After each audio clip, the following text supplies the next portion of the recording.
Hi guys, how you doing? I'm on my way down to the desert, to a place called Sde, which is well known for being the place where Ben Gurion, Israel's first prime minister, is buried.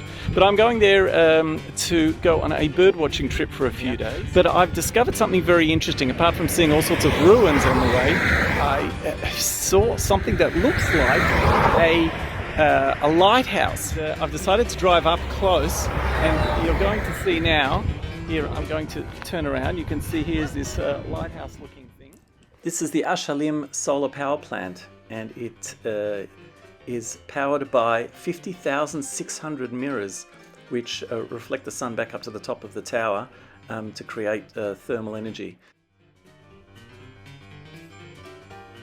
Okay gang, so here I am in a place called migrating, which is a series of reservoirs used for agriculture. Come down here. I'm here with my friend Phyllis, who is an avid bird watcher. There you can see she's very, very well equipped and waving with excitement.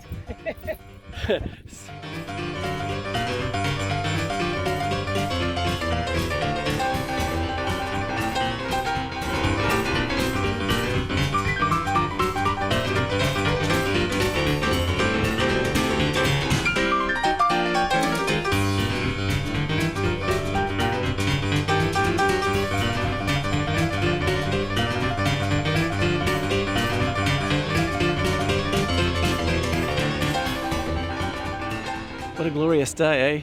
It's stinking hot, 30 degrees, if not more.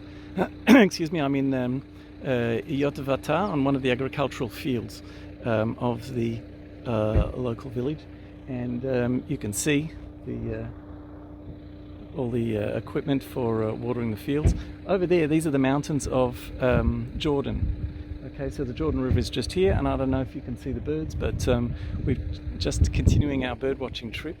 We're halfway down towards Eilat, and from Sde, where we were staying, where I've been staying, and we've seen all sorts of things here. We just stopped off on the side of the road for a little bit to one of these fields, and we found some sand martins, various swallows, wagtails.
Moving right along, we've been to the birdwatching centre, we've been to a number of salt lakes, and we are now down at the north beach of Eilat, all in one day. It's been a fascinating journey. We've seen the most amazing selection of birds and identified them and recorded them. And now we've come to this part of the beach. Of course, over there is Jordan, and I don't know if you can see in the distance there, those buildings are all Aqaba, and which are in Jordan, where, as I said, we're in Eilat. And you can see over here is the main part of Eilat. You've got the Harrods Hotel and a couple of other hotels up this section of the beach. and we haven't seen that many birds at the moment. There are people who are out camping.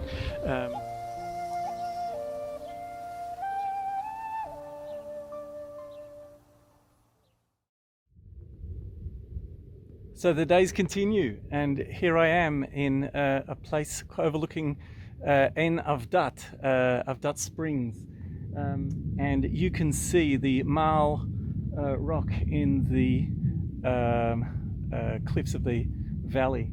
Quite stunning. If you look down here, you can see it is an active spring, meaning that there is water flowing all year round, and that's why there are palm trees and other flora down there. And if you look a little closer, you can actually see people who are still hiking around. Now, you probably won't, you can barely hear it at this minute, but there are a number of military bases around here. Oh, here comes another jet fighter. Let's see if we can catch that. Oh, there we go. I don't know if you can see it. You look at the terrain, it's all flat, a couple of hills or mountains here and there, but then suddenly a massive crevice opens up, and then you come into this enormous gorge, and because of the water flowing at the bottom, it's teeming with life. Just absolutely phenomenal. So I'm driving down along the cliff road, and this is going down to Avdat Springs, which actually lead to the ancient city of Avdat, which I'm not going to today. So it turns out there is an area you're allowed to go camping, and normally there are there's no infrastructure or services or facilities, but of course this is the first time that I found facilities for people who just can't wait. Now in Australia we have what's called drop toilets, and this is an interesting version of that.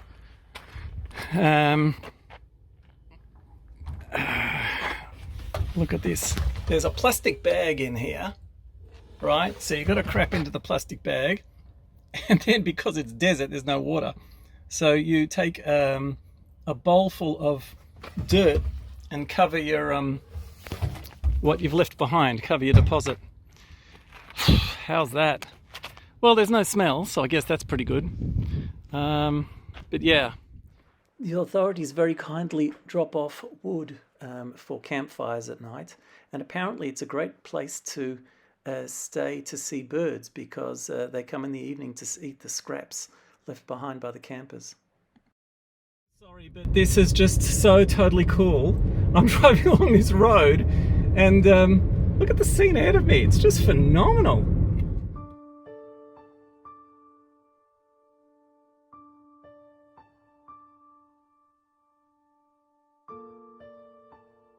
So I'd like to say it's just me walking along this desert canyon. You can see here's an ibex going just on the other side of the hill.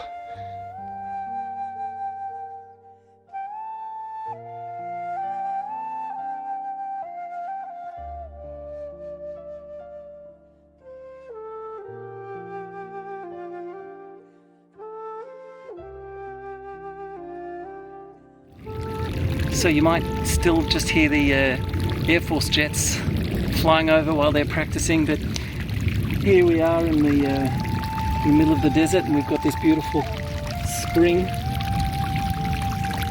which is all year round.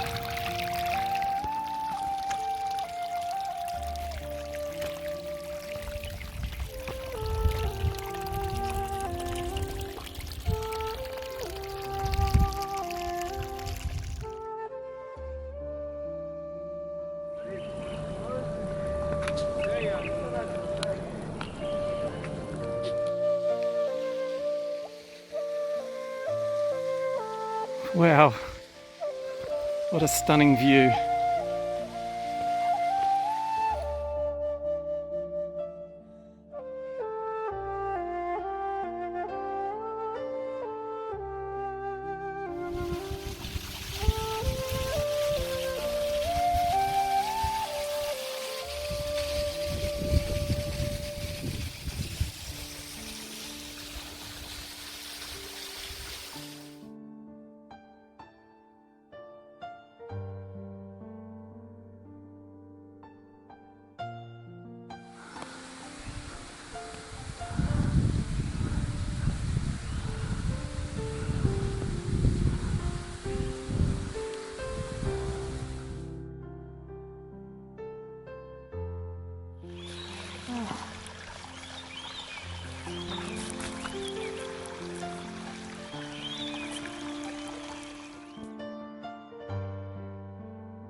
Okay, so we've walked along this trail and come to the top of the waterfall.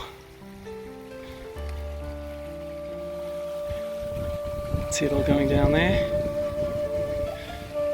Nice. We come up and find behind us this massive cave. Now, from what I understand, this was one of the areas that the monks used to live in, and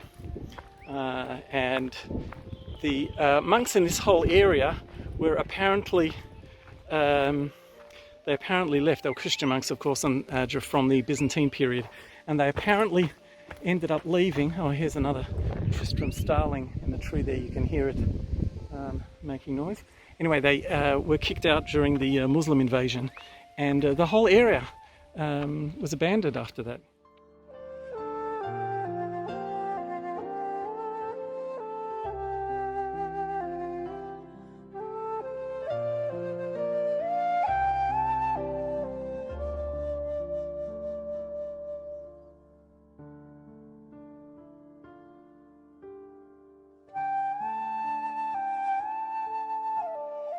Reached the end of the trail, and from here I need to return back to where I parked the car. You can see there's a school of kids behind me. They're going to continue on, I think, the trail, except it's one way from here.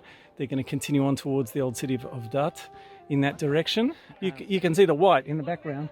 That's the canyon walls. But because the spring comes down here, of course, I'm in this little mini forest, and it's quite fascinating. It's really nice. I've seen some birds of various sorts, different types of doves and wagtails, and a couple of things that I didn't quite recognise. So I've taken photos of those, and of course, as I said before, Tristram starling. And I still need to look out for the griffon vultures. So it'll be a little more quiet once these guys have gone. The soldiers have already gone back to their bus. Although I hear some more people coming up the trail. Yeah, not that lonely here, but very nice. Not quite ibex, but certainly Israeli wildlife.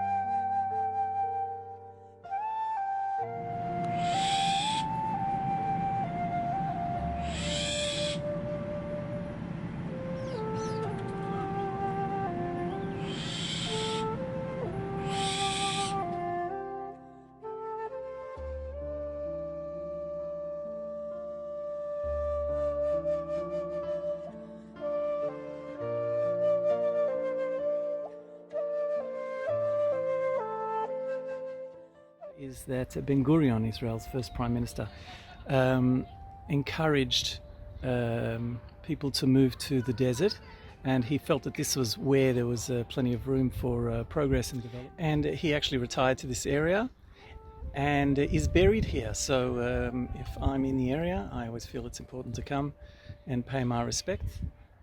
What's interesting is that even over here you can see the ibex that are over there jumping up into the trees to try to get some food. And here's another cute little fella.